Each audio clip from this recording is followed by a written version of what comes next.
La fête chez Thérèse. La chose fut exquise et fort bien ordonnée. C'était au mois d'avril et dans une journée si douce qu'on eût dit qu'amour l'eût fait exprès.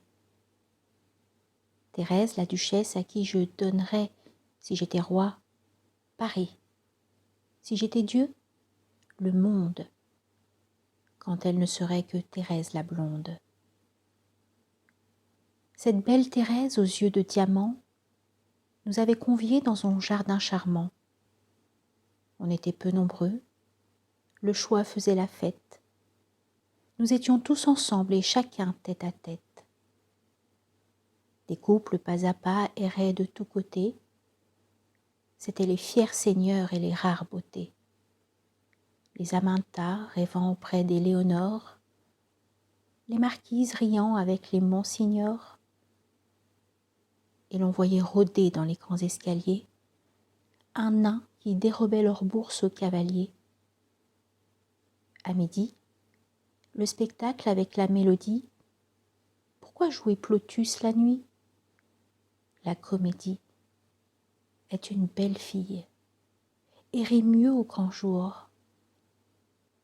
Or on avait bâti comme un temple d'amour, près d'un bassin dans l'ombre habité par un cygne, un théâtre en treillage où grimpait une vigne.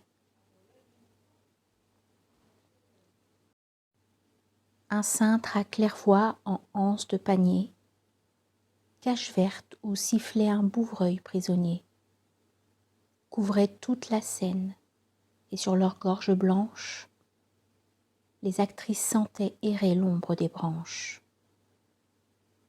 On entendait au loin de magiques accords, et tout en haut, sortant de la frise à mi-corps, pour attirer la foule au lazzi qu'il répète, le blanc pulcinella sonnait de la trompette.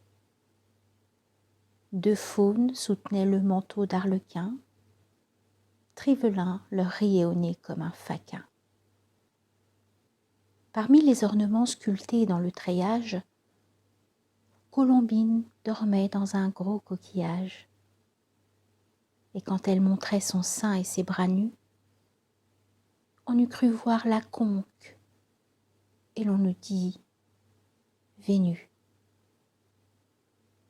Le seigneur Pantalon, dans une niche à droite, vendait des limons doux sur une table étroite, et criait par instant Seigneur, l'homme est divin.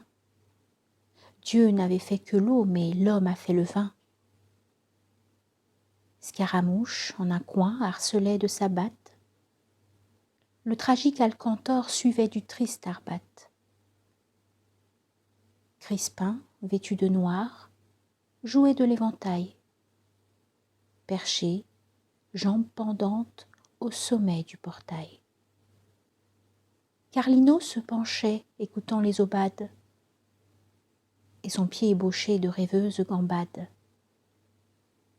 Le soleil tenait lieu de lustre, la saison avait brodé de fleurs un immense gazon. Vert tapis déroulé sous main de groupes folâtres, rangés des deux côtés de l'agreste théâtre. Les vrais arbres du parc, les sorbiers, les lilas, les ébéniers qu'Avril charge de falbalas. De leur sève embaumée, exhalant les délices, semblaient se divertir à faire les coulisses. Et pour nous voir, ouvrant leurs fleurs comme des yeux, joignaient au violon leurs murmures joyeux. Si bien qu'à ce concert gracieux et classique, la nature mêlait un peu de sa musique. Tout nous charmait, les bois, le jour serein, l'air pur, les femmes tout amour et le ciel tout azur. Pour la pièce, elle était fort bonne, quoique ancienne. C'était nonchalamment assis sur l'avant-scène, Pierrot qui haranguait dans un grave entretien, un singe timbalier à cheval sur un chien. rien de plus. C'était simple et beau, par intervalles. Le singe faisait rage et cognait ses timbales. Puis Pierrot répliquait, écoutait qui voulait. L'un faisait apporter des glaces au valet, l'autre, galant drapé d'une cape fantasque, parlait bas à sa dame en lui nouant son masque. 3 marquis attablés chantaient une chanson. Thérèse était assise à l'ombre d'un buisson. Les roses pâlissaient à côté de sa joue. Et la voyant si belle, un paon faisait la roue.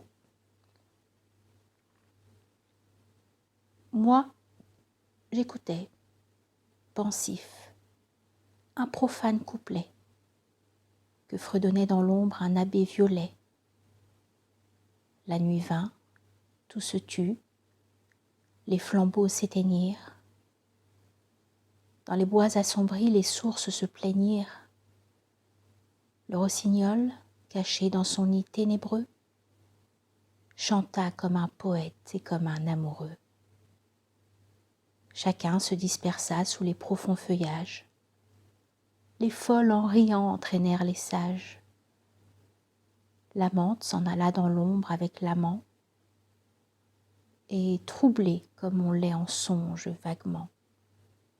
Ils sentaient par degrés se mêler à leur âme, à leurs discours secrets, à leurs regards de flamme, à leur cœur, à leur sens, à leur molle raison, le clair de lune bleue qui peignait l'horizon.